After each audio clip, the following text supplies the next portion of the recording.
Ending 20 months of travel restrictions, the United States has reopened its land and air borders to foreign visitors who are fully vaccinated against Covid-19. The US closed its borders in March of 2020 to travellers from most parts of the world, including the European Union, Britain, China, India and Brazil.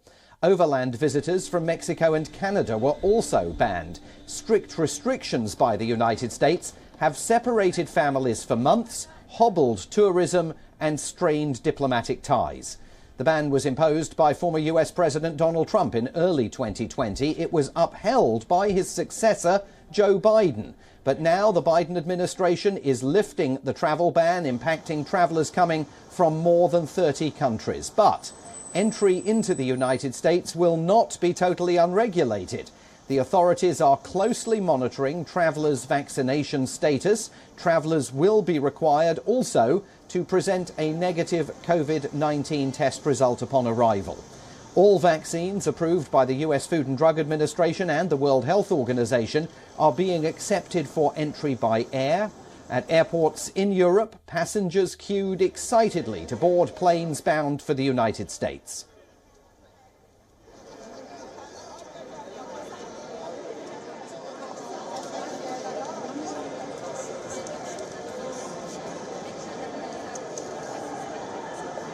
It's about getting families back together. It's about making sure that when you haven't seen friends for years, that you're able to go out and do that. And that's particularly important with Thanksgiving and with Christmas coming up. And that's on top of the massive economic benefit that there is from having the United States and Great Britain, these great friends and allies, countries that have so much in common, back in regular contact with each other again. Yeah, we're going to see, my nephew, my mum's first grandson. We haven't met him. He's just turned 1, so we're really excited. Haven't seen my brother and sister-in-law for 2 years, so yeah, we're really looking forward to seeing them. Really exciting. I mean, I was meant to go just before COVID happened, and obviously it's been delayed this long, so it's really exciting to finally be able to go, Over at London's Heathrow Airport, 2 planes from rival carriers, British Airways and Virgin Atlantic, heading to New York, took off at the same time from parallel runways to mark the occasion.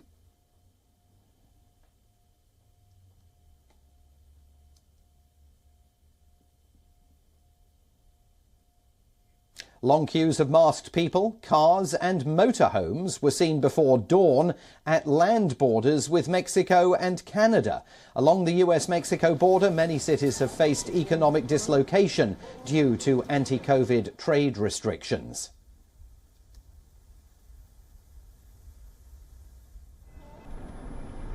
The pandemic did affect everybody, and we're just waiting for the people, our people, to come and visit us too. You know, it's going to help both El Paso and Juarez businesses and the economy.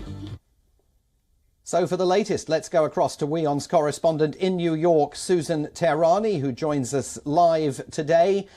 Susan, are New Yorkers eager to welcome visitors back in their own inimitable style?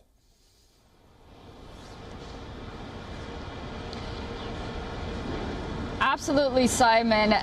New York is absolutely eager, willing and able to welcome back tourists, although New York has been opened, the tourism industry has been welcoming tourists from around the country and has been opening up what it has been calling local tourism. Really, we've seen that it hasn't been able to thrive without the international tourism industry. And actually, there was an interview in the New York Times with world-renowned chef Daniel Boulud, who owns many restaurants here in New York City, and he was saying that his restaurants really thrive on international travelers coming in New York, and I think that that's one of the really cornerstones of what New York is about, is international travelers coming and really getting the experience of New York City. But also, hotels have been empty, notably around the theater district, and Broadway shows, the lights are going to go back up, and I think around the holiday season, New York really at a critical situation right now, needing that kind of revenue, is looking forward to international travel. Perhaps the best advice would be to pack a really heavy jacket, though.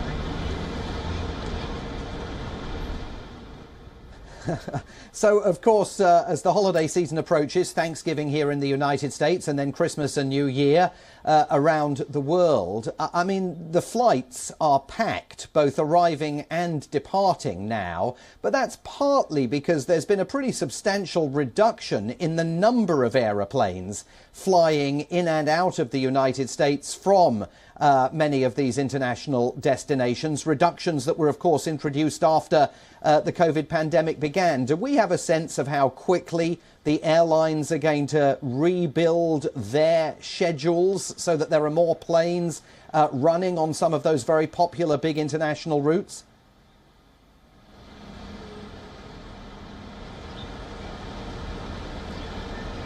That was one of the issues for concern. United and American Airlines were saying that they just saw United notably saw a 60% spike in reservations in the last 3 days alone. American Airlines saw a high percentage of spikes as well. Delta had seen spikes generally because of work travel in recent months. But, you know, I think that's really an issue that these airlines need to really take into consideration, because already passengers have been stranded across the United States because of domestic flights. And I think that right now, with more international travelers coming in, perhaps the TSA and the CDC might have to work together, and not only from a health perspective, but also from a worker's perspective as well, to try to see if really, even if they have enough pilots to fly these flights as well. I think that there is an issue with employment as well. So yeah, the workforce in the United States, not only in the aviation industry, but also at the airports as well, might be a cause for concern.